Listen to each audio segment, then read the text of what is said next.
June 17, 2024. Strait of Hormuz, 2:20 p.m. local time. The USS Arleigh Burke, a 9,200-ton Aegis-class destroyer valued at $1.8 billion, maintains station 22 nautical miles north of the Omani coast. Her SBY-1D radar sweeps a 200 nautical mile radius, tracking 147 surface contacts and 43 aircraft. Crew complement: 323 sailors. Primary mission: freedom of navigation to the world's most critical oil choke point, where 21 million barrels pass daily, 1/5 of global petroleum supply. What happens in the next 67 minutes will not just sink ships, it will rewrite the rules of engagement in confined waters and force both navies to confront a brutal mathematical reality. In the Strait of Hormuz, proximity erases technological advantage. Like, subscribe, and stay with us for the complete breakdown. 2:20 p.m. Commander Sarah Chun stands in the Arleigh Burke's Combat Information Center, 40 feet below the main deck. The CIC is a darkened room dominated by blue-lit tactical displays, showing the geometry of the strait. At its narrowest point, just 21 nautical miles separate Iran from Oman. Standard operating procedure: U.S. destroyers transit in pairs, maintaining 12 nautical miles from Iranian territorial waters. Today, the Arleigh Burke operates with the USS Port Royal, a Ticonderoga-class cruiser positioned 8 nautical miles to the southeast. Combined firepower: 186 vertical launch cells carrying SM-2 surface-to-air missiles valued at $2.1 million each, Tomahawk land attack missiles at $1.87 million, and RGM-84 Harpoon anti-ship missiles at $1.2 million. Combined radar coverage creates an overlapping bubble that theoretically detects anything larger than a seabird within 150 miles. The Arleigh Burke-class destroyer represents 3 decades of U.S. naval dominance. Length: 505 feet. Beam: 66 feet. Draft: 20 feet. 4 General Electric LM2500 gas turbines generate 100,000 shaft horsepower, pushing the ship to 30-plus knots. The Aegis combat system, the SPY 1D phase array radar and associated fire control, can track more than 100 targets simultaneously and engage multiple threats within seconds. Each of the ship's 90 vertical launch cells can ripple-fire missiles with 0.5-second intervals. Crew training time: 18 months. Operational cost: $40,000 per day. Replacement time if lost: for years minimum. This is not just a warship. This is a $1.8 billion statement that American interests in the Gulf are non-negotiable. 2:31 p.m. The tactical display shows 4 new contacts emerging from Bandar Abbas, Iran's primary naval base 47 nautical miles to the north. Classification: IRGC fast attack craft. Speed: 42 knots. Course: direct intercept. Estimated time to visual range: 38 minutes. This is not unusual. Iranian Revolutionary Guard Corps Navy boats routinely approach U.S. vessels, sometimes closing to within 500 yards in what the Pentagon classifies as unsafe and unprofessional maneuvers. Standard U.S. response: verbal warnings on bridge-to-bridge radio, radar lock, warning shots if necessary. In 127 documented incidents since 2018, none have escalated to weapons release. The assumption is that Iran seeks propaganda footage, not combat. This assumption is about to collapse. The fast attack boats are modified variants of the Swedish Bagamar design. Fiberglass hulls, 14 meters long, each carrying a crew of 5. Armament varies: 23mm autocannons, 107mm rocket launchers, sometimes Chinese C-701 anti-ship missiles with 15-kilometer range. Cost per boat: approximately $300,000. They are expendable assets designed for asymmetric harassment. What makes them dangerous is not individual capability, but coordinated swarming. Iran maintains over 1,000 of these boats, and in the confined waters of the strait, they can saturate defensive systems through sheer numbers. U.S. Navy doctrine calls them fast inshore attack craft and rates them as moderate threat level. The doctrine does not account for what happens when moderate threats accept catastrophic losses. 2:47 p.m. The IRGC boats maintain their intercept course. The Arleigh Burke's tactical action officer, Lieutenant Commander Marcus Webb, initiates the standard escalation ladder. First step, broadcast warning on VHF Channel 16, the international distress frequency. Iranian vessels bearing 335 degrees, distance 18 nautical miles. This is U.S. warship on your port beam. You are standing into danger. Alter your course immediately. No response. The boats continue at 42 knots. Their formation is unusual. Not the typical loose grouping, but precise diamond pattern with 800-meter spacing. Someone has trained them. Simultaneously, 12 nautical miles to the north, the IRINS Sahand clears the breakwater at Bandar Abbas. The Sahand is a Mudge-class frigate, Iran's domestically produced attempt at a credible surface combatant. Displacement, 1,500 tons. Length, 94 meters. Crew, 140. Armament, for Chinese C-802 anti-ship missiles with 120-kilometer range, 176mm main gun, anti-aircraft missiles, torpedo tubes. Cost, estimated $150 million. The Sahand represents Iran's ambition to project power beyond coastal harassment, a blue water Navy vessel in miniature. Her radar cross-section is significant. Her electronic signature is unmistakable. Her appearance 47 nautical miles from 2 U.S. capital ships is not routine. The Port Royal's Air Warfare Coordinator reports the contact to Fleet Command. Response time from 5th Fleet Headquarters in Bahrain, 6 minutes. The message when it arrives is standard. Maintain posture. Do not escalate. Rules of engagement remain self-defense only. 3:04 p.m. Visual contact. The 4 fast boats are now 6,000 yards off the Arleigh Burke starboard bow, close enough to see through binoculars. They are not slowing. Lieutenant Commander Webb requests permission from the commanding officer to train weapons. Permission granted. The destroyer's 2 Mark 45 5-inch guns rotate toward the approaching craft. Fire control, radar locks on. The boats split formation.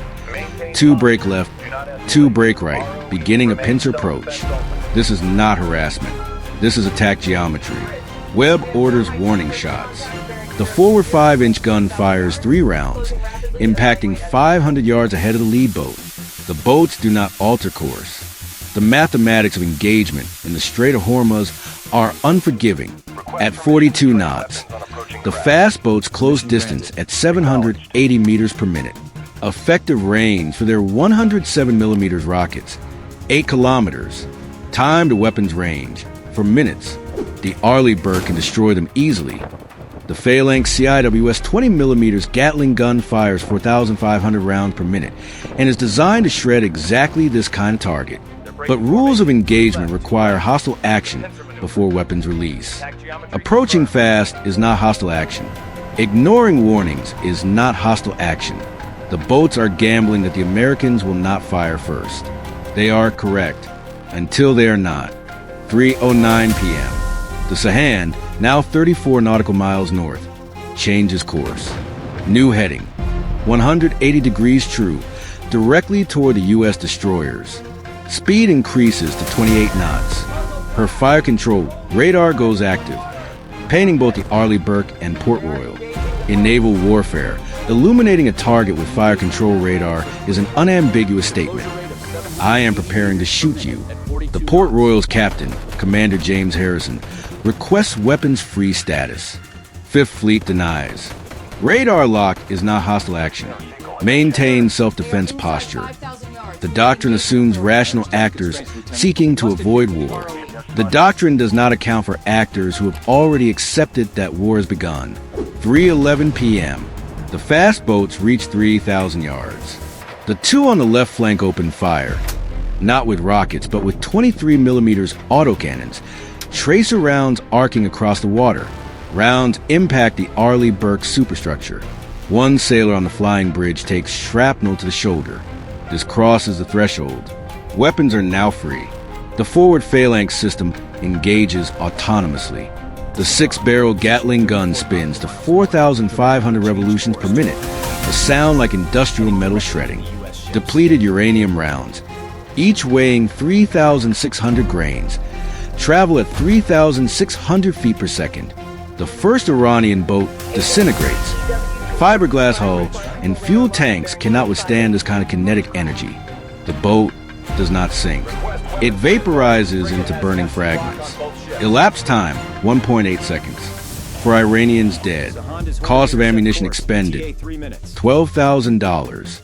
The second boat on the left flank attempts evasive maneuvers. The aft phalanx system tracks, fires, kills.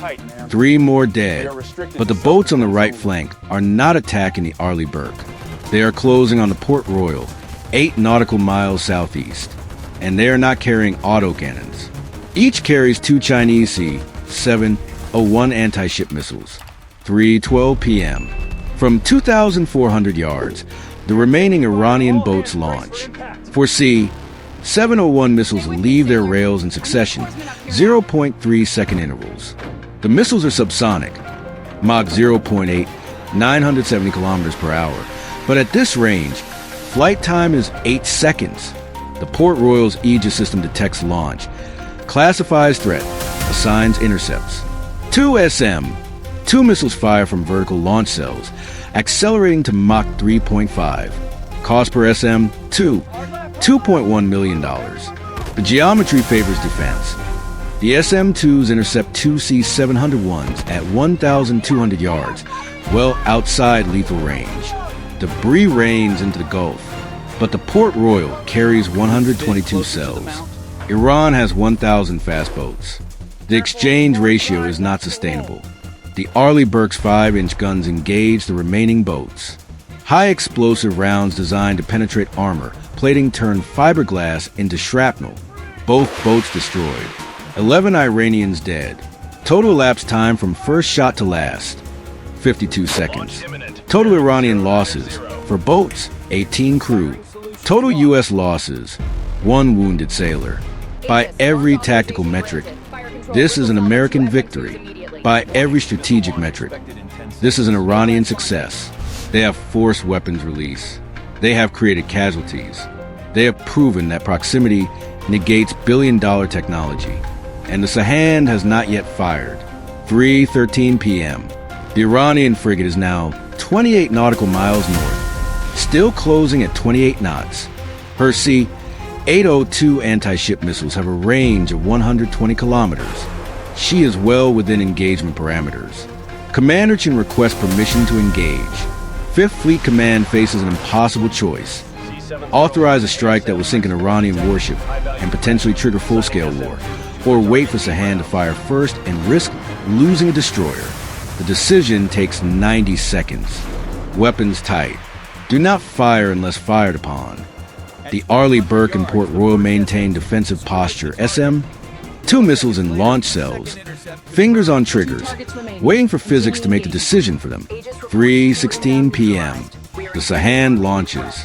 For C-802 missiles ripple fire from deck launchers, bright orange motor plumes visible against the haze. The missiles are sea skimmers. After launch, they descend to 20 meters above the water, using the radar horizon to mask their approach. Maximum speed, Mach 0.9. Time to target at 28 nautical miles, 3 minutes 40 seconds. The Aegis systems on both U.S. ships go to full autonomous engagement mode. Every sensor, every fire control radar, every vertical launch cell is now under computer control. Human reaction time is too slow. The C-802 is China's export version of the YJ-82, developed in the 1990s as a low-cost anti-ship solution for nations that cannot afford Western systems. Warhead, 165 kilograms of high explosive. Guidance, active radar homing in terminal phase. Cost, approximately $1.2 million per missile. Iran possesses an estimated 300 of them. They are not cutting-edge technology. They do not need to be at sea level, traveling at 1,100 kilometers per hour. They are difficult to detect and harder to stop. The Aegis system is designed for this exact threat. But design parameters assume open ocean, not confined waters with commercial traffic, creating radar clutter. 3:17 p.m. The Port Royal Spy. One radar tracks all 4 inbound missiles. The combat system assigns 2 SM, 2 interceptors per target. Standard doctrine for high-value threats. 8 missiles launch in 4-second sequence. Vertical cells blowing open with explosive gas charges. Missiles clearing the deck on pillars of flame. Each SM 2 accelerates to Mach 3.5. Guidance systems receiving continuous updates from the ship's radar. Engagement range, 90 kilometers. At these speeds, interception occurs 47 seconds after launch. The first 2 SM-2s destroy their target at 32 nautical miles. Fireball visible from both ships. The second pair intercepts at 29 nautical miles. Clean kill. The third pair misses. The C-802 sea-skimming profile takes it below the SM-2's minimum engagement altitude. The missile continues inbound. The fourth pair of SM-2s launches, but the geometry is wrong. At 12 nautical miles, there's insufficient time for the interceptor to maneuver. The Arleigh Burke's fire control assigns a phalanx CIWS to the leaker, but one C-802 is still inbound on the Port Royal. 3:19 p.m. The Port Royal's defensive layers collapse inward. At 6 nautical miles, her own phalanx system engages.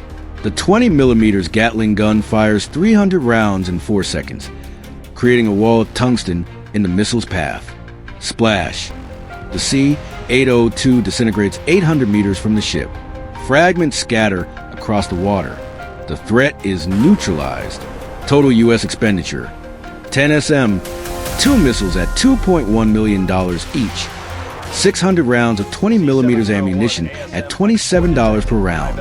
Total cost: $21,016,200 to defeat 4 missiles worth $4.8 million. The exchange ratio is 4.4 to 1 in Iran's favor economically, but both ships are undamaged. Tactically, the U.S. has won. 3:19 p.m., 40 seconds. The Arleigh Burke's 4C-802, targeted but not yet intercepted due to split defensive priorities, maintains course. It is now 4 nautical miles out, 35 seconds to impact. The destroyer's aft phalanx rotates, acquires, fires. The first burst misses. The C-802 Jinx left in terminal maneuvering, a pre-programmed evasion. The phalanx recalculates, fires again. 250 rounds expended. The missile's radar seeker is damaged, but the missile body continues on ballistic trajectory, no longer guided, but still moving at Mach 0.9. It impacts the Arleigh Burke stern 8 feet above the waterline, just aft of the helicopter hangar. 165 kilograms of high explosive detonates against 12mm steel plate. The warhead is designed to penetrate and then explode inside the hull. It succeeds. The blast rips through berthing compartments and the aft auxiliary machinery room. Overpressure kills 6 sailors instantly. Lungs collapse, internal organs liquefied. Fire spreads through ventilation systems. Secondary explosions as diesel fuel ignites. 11 dead in the first 90 seconds. 23 wounded. The Arleigh Burke does not sink. Damage control teams seal compartments. Flooding is contained, but she is combat ineffective. 1 hit, 1 missile that cost $1.2 million has damaged a destroyer worth $1.8 billion. 3:21 p.m. Commander Harrison on the Port Royal does not wait for authorization, weapons free or not. The Sahand is fired on U.S. ships and scored a hit. He orders harpoon launch. 2 RGM 84D missiles fire from deck launchers, subsonic cruise missiles with 222-kilogram warheads and 124-kilometer range. Flight time at Mach 0.85, 6 minutes. The Sahand's air defense system, a Chinese-derived HQ 7 short-range missile system, engages. She launches 4 interceptors. None hit. Iranian training and sense of quality are not equivalent to U.S. or Chinese standards. At 3:27 p.m., both harpoons impact the frigate amidships. The warheads detonate inside the hull. The Sahand, 1,500 tons, breaks in half. She sinks in 4 minutes. 47 Iranian sailors go down with her. Estimated survivors, 93. Recovered later by Iranian patrol boats. 3:45 p.m. The engagement is over. Total elapsed time, 67 minutes from first radar contact to last weapon impact. U.S. losses, 11 sailors killed, 23 wounded, 1 destroyer damaged requiring 6 months of repairs estimated at $240 million. Iranian losses, 1 frigate sunk, 4 fast attack boats destroyed, 65 personnel killed. By traditional metrics, the United States won decisively. By strategic metrics, the calculus is less clear. What the Strait of Hormuz engagement revealed was not that Iranian tactics succeeded. They did not. It was that the assumptions underlying U.S. naval dominance in confined waters required revision. American destroyers are optimized for blue water operations against peer adversaries. Their defensive systems can defeat saturation missile attacks in open ocean, where time and distance allow layered intercepts. But in the Strait of Hormuz, where Iranian bases are 40 miles from shipping lanes, where warning time is measured in minutes, not hours, where $1,000 boats can force million-dollar responses, the economics are brutal. Iran does not need to win. It only needs to raise the cost until presence becomes unsustainable. The doctrine changed. Carrier strike groups no longer operate solo destroyers in the Gulf. Transit operations now require air superiority over Iranian coastal facilities, pre-positioned cruise missile strikes on launch sites, and acceptance that some percentage of harassment will not receive response. The Arleigh Burke's damage was repaired. Commander Chun received a Navy Commendation Medal. The 11 sailors killed were buried with honors. Iran replaced the Sahand with another Mudge-class frigate within 18 months. The fast attack boats cost $300,000 each to replace and were operational within weeks. The lesson was not about tactics or technology. It was about geography. In a strait 21 miles wide, proximity negates sophistication. The side willing to accept higher losses controls the tempo, and control of the tempo in naval warfare is control of the decision to fight.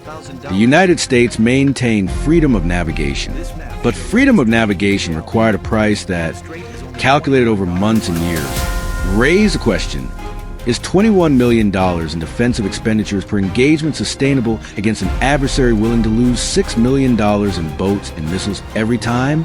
The mathematics are unforgiving. Iran learned it could force reactions. The United States learned that dominance and invulnerability are not the same thing. And 67 minutes in the Strait of Hormuz demonstrated that modern naval warfare in confined waters does not reward the most advanced technology. It rewards the side most willing to bleed. Now I want to hear from you. In an era of precision weapons and network defenses, does geography still matter more than technology? Could the U.S. Navy adopt different tactics to avoid this cost imbalance? Or is this simply the price of maintaining presence in hostile waters? Share your thoughts in the comments, and don't forget to like, subscribe, and follow for more in-depth analysis of modern naval warfare.